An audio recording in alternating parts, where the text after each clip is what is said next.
Grade 3s are the backbone of every main strategy, where grade 1s are the consistency cards and grade 2s are the main aggressive attackers.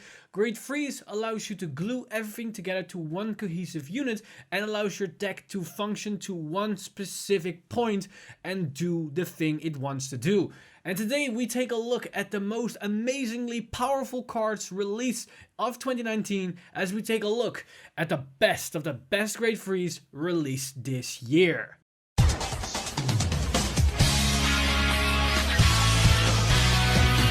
Stand up! Vanguard! Before we go into the different cards, I think I need to clarify what my criteria are, as I see a lot of comments talking about cards that aren't actually qualifying for this list. I'm looking only at cards revealed for the TCG in 2019. This means every card between Miyagi Cardfight Club till Phantasmal Seed Restoration and cards from the Answer of Truth all the way up to the Mysterious Fortune, and of course the 5 trial decks released this year.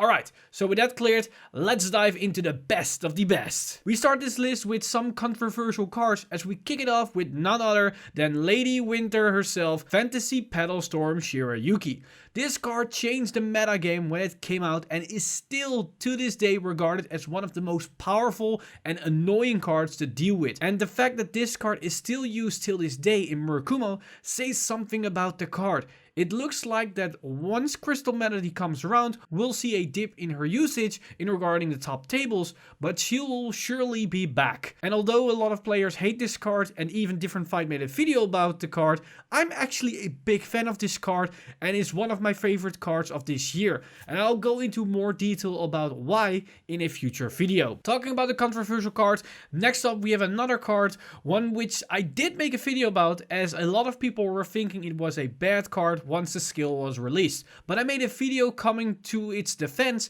saying we shouldn't underestimate its potential, and as seen as the card was almost $60 a piece and it's still regarded as the superior VR of the clan, even though we got more support, tells you I wasn't wrong about the card, as Kagero Overlord the Great is an amazing card for standard Kagero, but also premium Kagero, as it can help you with more early game pressure, but the fact that you can give any Stride Vanguard an extra crit for just having the Great in your hard card is an amazing interaction with all the powerful strides Kagero has to its disposal. Next we have not a controversial card, but a card that was completely overlooked by the community.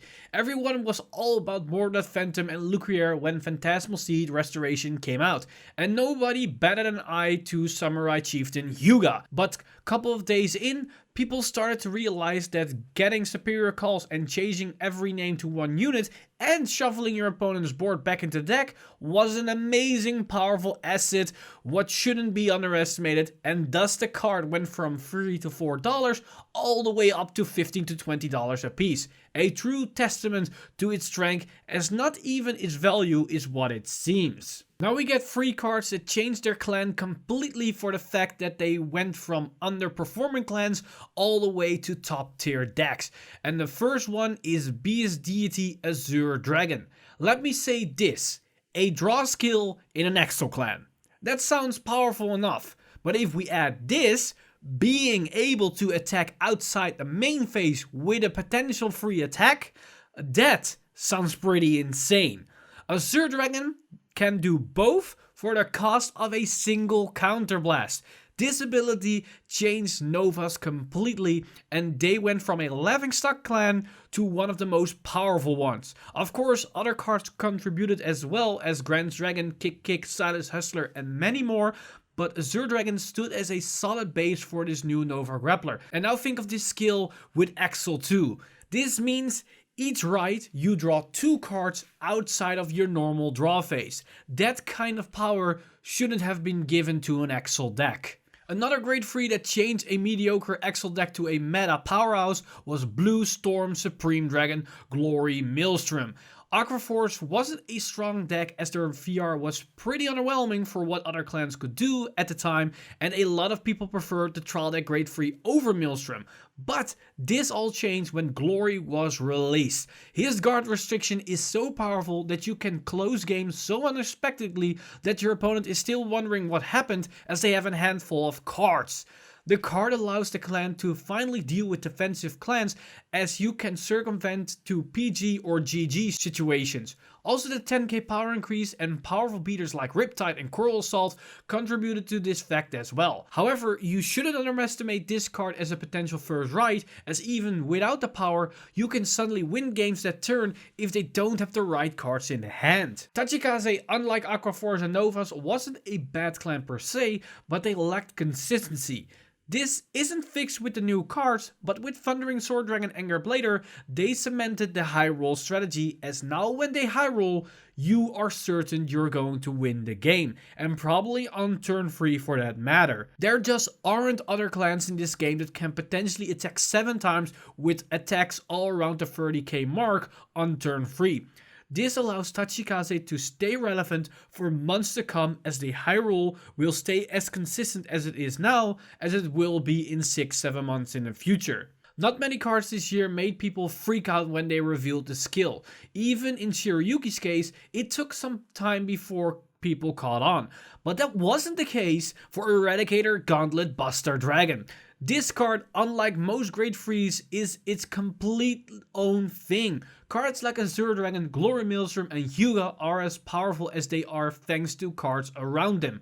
Gauntlet Buster Dragon is just powerful on its own and can be thrown in any type of deck as a pressure or OTK card. Being able to clear the board and swing with multiple crits turn after turn is insane. Any deck that runs on Counterblast will be shut down by this card, as it can damage an item until they take the attack. This is especially the case for other Ezel decks.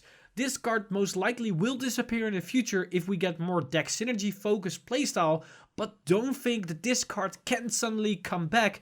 The fact that this card can work without any support card is a power that not many other cards can say they possess. Gold Paladin went from nothing to one of the most oppressive decks in both formats. Premium Goals was a thing since Blonde Ezel, but after the second support, they also became an established deck in Standard.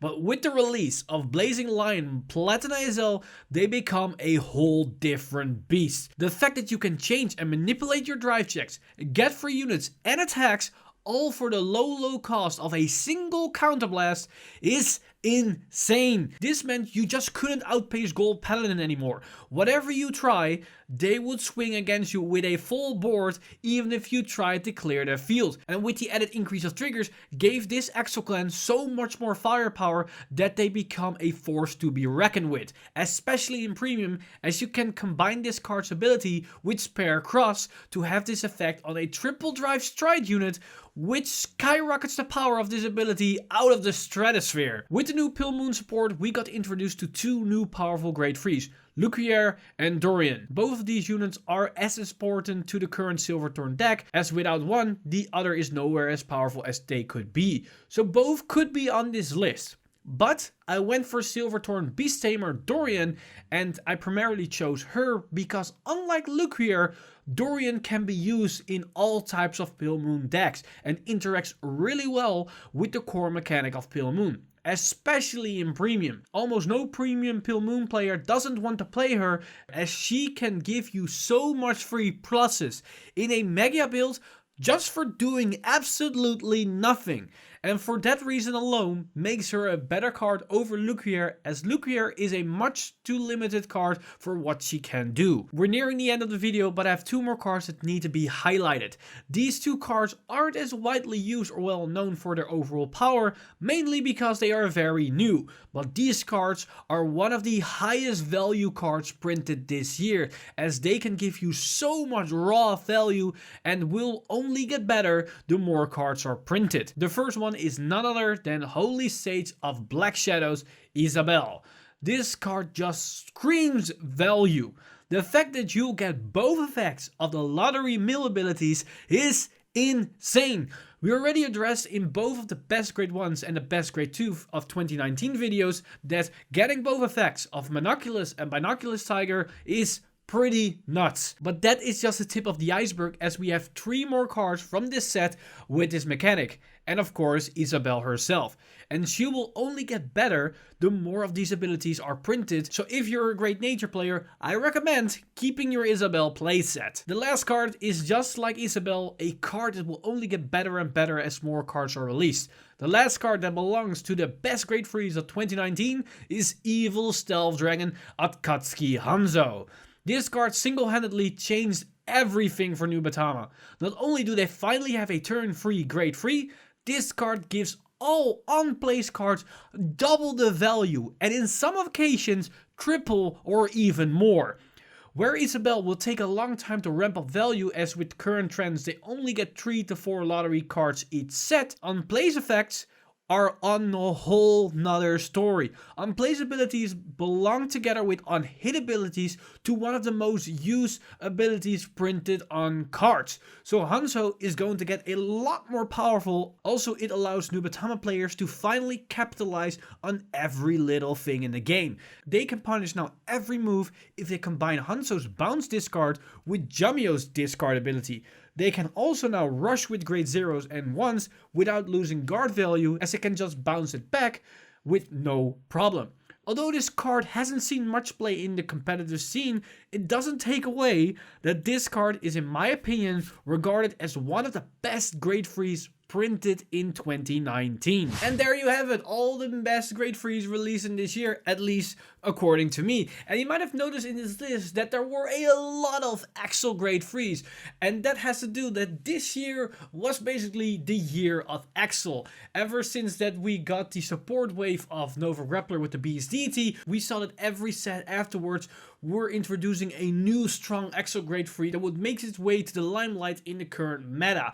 And this has been the case ever since basically today, and we will see a change of pace, as once we're going to get Crystal Melody, we will see a rapid change to more force-centric playstyles with a little bit of protect, as Bermuda Triangles is going to make big waves in the upcoming meta. But that's basically everything for me today. Let me know in the comments down below what your top picks are for the best Great Freeze released in 2019, as there are a lot of powerful cards released, and I probably didn't choose your favorite, or maybe I overlooked one.